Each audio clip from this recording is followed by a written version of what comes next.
Breaking news tonight from the West Philippine Sea. We have confirmation of a significant escalation at Scarborough Shoal. Satellite images captured just hours ago. On October 23, 2025, revealed that China has deployed a new, more robust floating barrier, effectively sealing off the entrance to the shoal's rich lagoon. This isn't just a rope and buoys. Sources describe it as a formidable blockade, strategically positioned to deny Filipino fishermen access to their traditional fishing grounds, well within the Philippine Exclusive Economic Zone. This is a direct challenge, not just to our fishermen, but to the sovereignty of the Philippines. Let's be clear, Scarborough Shoal, or Bayo de Masinloc, is part of our national territory. The 2016 Arbitral Tribunal ruling invalidated China's expansive claims, yet here we are, nearly a decade later, facing a physical blockade. This move is a calculated test of our nation's resolve and the strength of our alliances. Let's look at the map. Here's the exact location of the new barrier confirmed by satellite imagery from multiple international sources. You can see how it completely chokes off the entrance. And right here, these designated areas are the patrol zones for the Philippine Coast Guard and Navy. This barrier is a direct obstruction to their mandated duties. What does this mean for the average Filipino? It means our fishermen, who depend on these waters for their livelihood, are once again being pushed out, their nets coming up empty.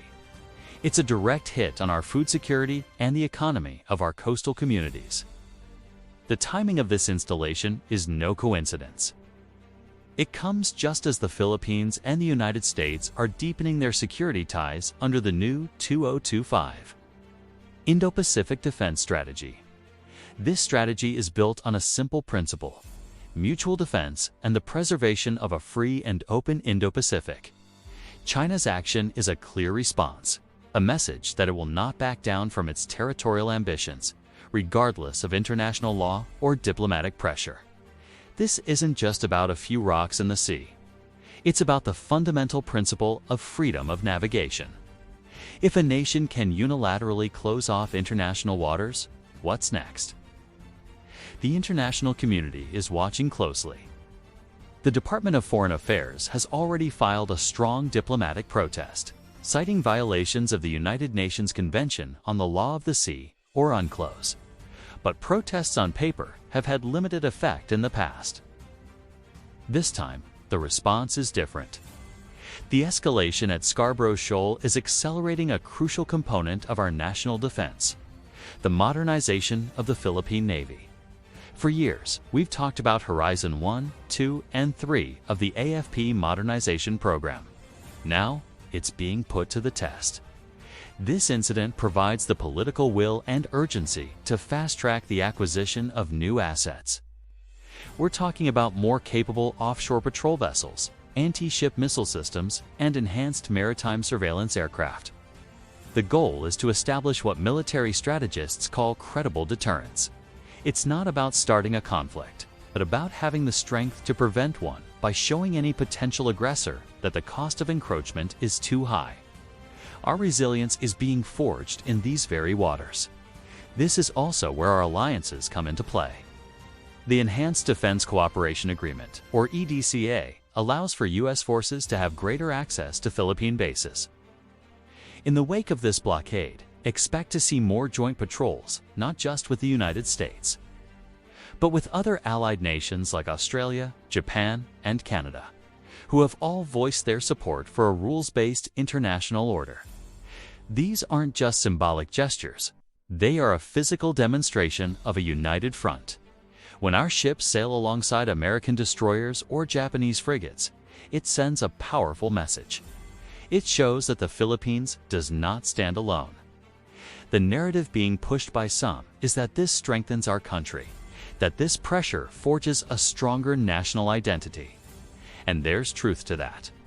The spirit of Pinoy pride is not just about boxing or beauty pageants. It's about standing up for our rights with courage and dignity.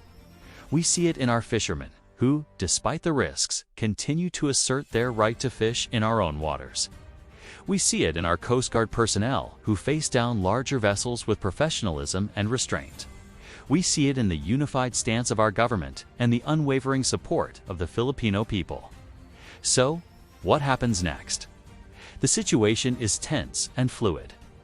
Diplomatically, the Philippines will continue to rally international support, pushing for a unified ASEAN stance and leveraging the UNCLOS ruling. Militarily, the focus will be on accelerating modernization and increasing joint patrols to ensure freedom of navigation is upheld. The U.S. and its allies will likely increase their presence in the region to signal their commitment to the alliance and to regional stability. This blockade is a stark reminder of the challenges we face as a nation. It is a test of our diplomatic skill, our military readiness, and our national unity. But throughout our history, Filipinos have shown that we are at our strongest when we are united by a common purpose. Defending our sovereignty in the West Philippine Sea is that purpose. This is not about being anti-China.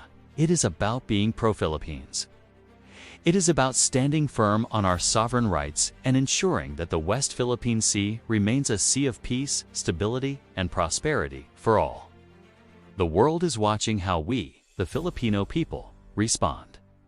And we will respond with resilience, with strength, and with an unbreakable spirit. This is a developing story, and we will continue to bring you the latest updates as they come in. What are your thoughts on this latest development? How should the Philippines respond? Let us know in the comments below. Your voice is a crucial part of this national conversation. Thank you for watching. For more in-depth analysis on issues that matter to our nation, make sure to subscribe and click the notification bell. Stay informed and stay vigilant. Magingat po tong layout.